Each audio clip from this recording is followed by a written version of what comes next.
eu queria dizer para vocês, então, que a ação penal ela pode ser pública ou privada, e quando a ação for pública, a ação pode ser pública incondicionada, ou pode ser ação pública condicionada à requisição do ministro da Justiça, ou à representação da vítima.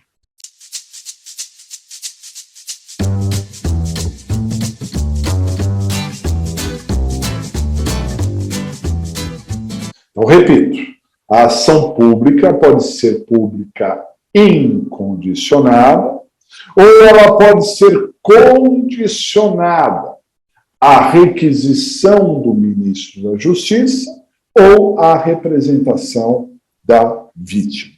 O que é isso? Então, vamos lá. A maioria dos casos, mais de 90% dos casos, a ação é pública e incondicionada. Quando eu falo que a ação é pública e incondicionada, significa que o Ministério Público pode entrar com a ação ou não, se ele bem entender. Ele não precisa de autorização por parte da vítima. A vítima não precisa autorizar. Mesmo que a vítima não queira, o MP pode entrar com a ação, porque a ação é pública incondicionada. É a maioria dos casos. Tudo bem? Só que em alguns casos, pouquíssimos, mas em alguns casos, a ação continua sendo pública, mas o legislador disse que para o MP entrar com a ação, ele precisa de uma autorização. Essa autorização será por parte do ministro da Justiça, em dois casos. O caso do artigo 7º e o caso do artigo 145 do Código Penal. Artigo 7º e o artigo 145. Aí, depois vocês olham esses artigos, não precisa olhar agora. Mas aí, nesses casos, a ação dependerá de requisição do ministro da Justiça. São casos políticos que envolvem o presidente da República, entidades diplomáticas, e aí cabe ao ministro da Justiça decidir se autoriza ou não autoriza o Ministério Público. Se não tiver essa requisição, o MP não pode fazer nada. Compreendido? Artigo 7º, artigo 145 do Código Penal. E a ação pode ser pública condicionada à representação da vítima. Aí, pessoal, são casos em que a vítima precisa autorizar o MP. Né? A vítima precisa dar um aval. A ação é pública, cabe ao Ministério Público poder ingressar com a ação, mas para isso a vítima tem que ter autorizado. Né? Tem que ter autorizado. Então, depende de representação da vítima. Tudo bem? São vários casos espalhados no Código. Eu não vou citar aqui um artigo ou outro, mas são vários casos. Né? A propósito, como que a gente descobre qual é a ação penal de um crime qualquer? Por exemplo, se eu falar aqui para vocês, homicídio, qual é a ação penal? Furto, qual é a ação penal? Calúnia, qual é a ação penal? Então, eu vou dar um jeito aqui para você descobrir como é que é a ação penal, que isso é muito importante. A lei dirá. A lei dirá. Como assim? Veja, mais de 90% dos casos, a ação é pública incondicionada. Então, pessoal, gravem o seguinte. Toda vez que a ação for pública incondicionada, a lei vai silenciar. Ela não vai falar nada sobre a ação penal. Então, se você olhar no artigo do crime, nos artigos seguintes, no final do capítulo, no final do título, e não falou nada de ação penal, é porque a ação penal é pública incondicionada. Por exemplo, o homicídio. O homicídio está no artigo 121 do Código Penal. Se você for para o artigo 121, todos os parágrafos, todos os incisos, não fala nada de ação penal. Se você for para o 122, 123, final do capítulo, final do título, nada de ação penal. então é porque a ação é pública incondicionada. Vou dar uma dica aqui. Os crimes violentos, em regra, são tudo de ação pública incondicionada, tá? Crime foi violento, ação pública incondicionada. Salvo a lesão corporal leve, a lesão culposa, que em regra depende de representação. Mas de resto, os crimes violentos, os crimes que têm violência ou grave ameaça à pessoa, são de ação pública incondicionada, né? Porque tem interesse público, né? Crime violento tem interesse público. Compreendido? Legal? Muito bem. Agora, quando não for ação penal pública incondicionada, a lei menciona. E vai mencionar onde? Vai mencionar no artigo do crime, nos artigos seguintes, no final do capítulo, no final do título, mas em algum lugar vai mencionar. O artigo 138 fala da calúnia, crime de calúnia, um crime contra a honra, calúnia, né? 138. Muito bem. Pessoal, no artigo 138 não fala nada de ação penal, nem no 139, nem no 140, mas se você for no final do capítulo, que é o artigo 145, vê aí, é o último artigo do capítulo. O 138 começa dos crimes contra a honra, e aí lá no 145 você tem o final do capítulo, que diz que nos crimes previstos nesse capítulo depende de queixa, procede mediante queixa. É o que está escrito aí. Então, veja, está dizendo que esses crimes, não só calúnia, difamação e injúria, são de ação penal privada, porque depende de queixa. Depende de queixa, a ação penal é privada. Compreendido? Está dependendo de queixa. Esse seria o ponto aí. Certo? Muito bem. Agora, esse artigo 145 é uma aula, hein, pessoal? Depois vocês vão ver com calma.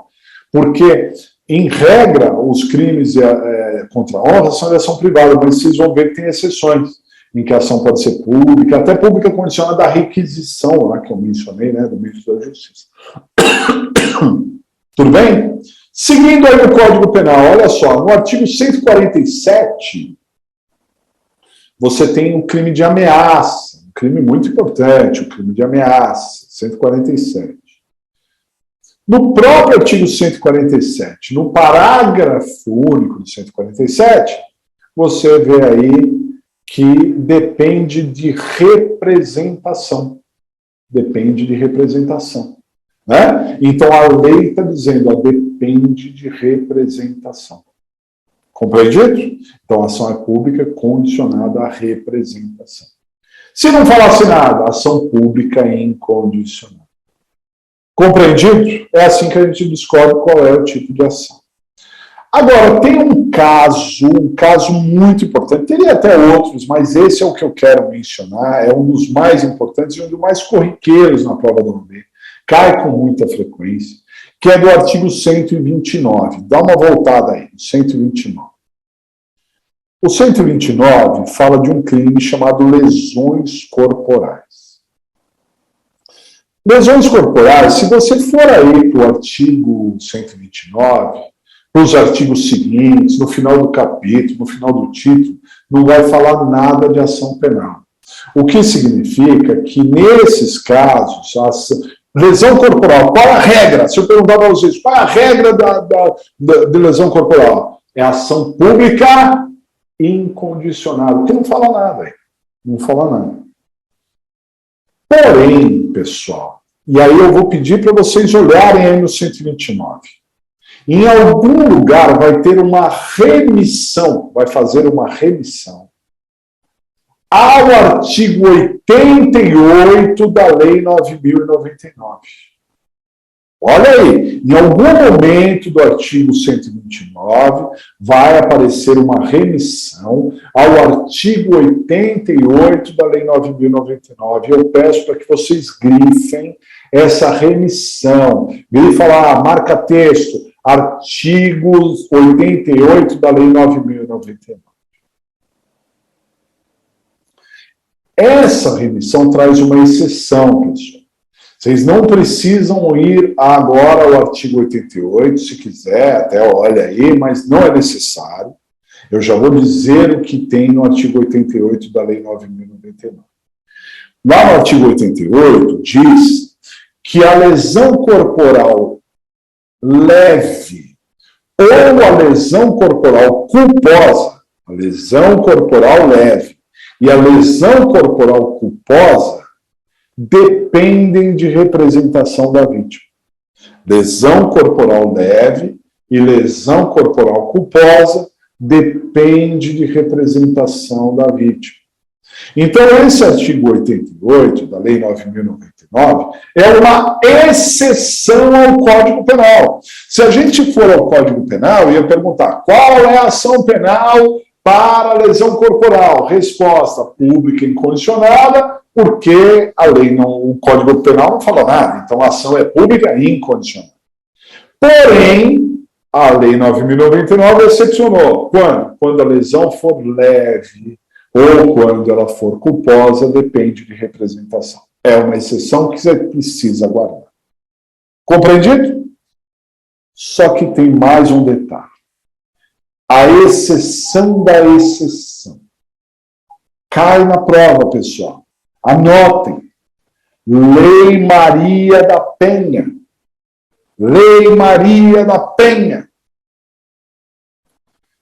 Não vou falar da Lei Maria da Penha hoje, tá? Mas, anotem, o artigo 41 da Lei Maria da Penha, artigo 41 da Lei Maria da Penha, diz que nada da Lei 9.099, nada da Lei 9.099 se aplica aos casos de violência doméstica familiar contra a mulher. Nada da Lei 9.099 se aplica aos casos de violência doméstica familiar contra a mulher. Se nada da Lei 9.099 se aplica, é claro que o artigo 88 também não se aplica. Logo, se for lesão corporal contra a mulher, violência doméstica, não importa se é culposa, não importa se é leve, a ação será sempre pública e incondicionada. Vai seguir o Código Penal. Há exceção, mas a exceção não se aplica à Lei Maria da Penha. Guardaram? Isso é muito importante. Isso cai, pessoal. Tudo bem? Maravilha. Para a gente fechar esse tema, eu gostaria de falar para vocês que a vítima, então, ela tem duas grandes importâncias. A vítima, quando se fala de ação penal, a vítima terá a possibilidade de entrar com a queixa, quando a ação é privada, e tem a possibilidade de entrar com a representação, quando a ação for pública, condicionada à representação. Não é isso? Só que a vítima tem um prazo para entrar com a queixa e um prazo para entrar com a representação. E esse prazo está num artigo que nós grifamos aí, que é o artigo 38. Vamos voltar aí ao artigo 38 do CPP.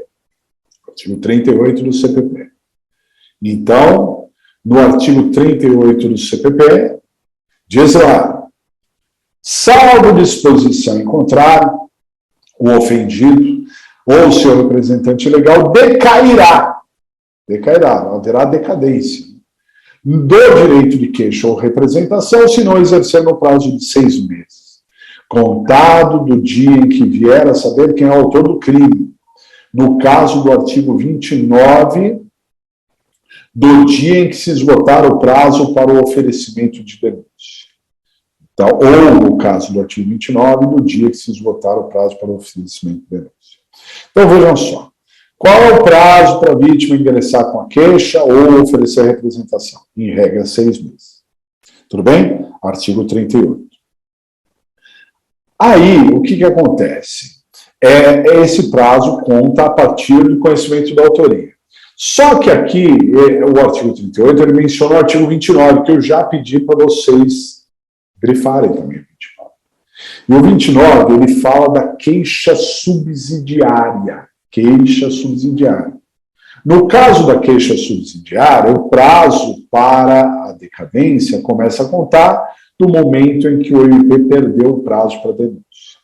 Eu não vou falar sobre queixa subsidiária hoje, porque na próxima aula eu vou explicar como faz uma queixa. E eu também vou explicar como faz a queixa subsidiária. Tudo bem? E aí nós vamos voltar a este tema e vamos avaliar aí o artigo 29, o artigo 30 e também o artigo 46, que vocês já grifaram, tá? Mas a gente vai voltar a esse tema mais à frente.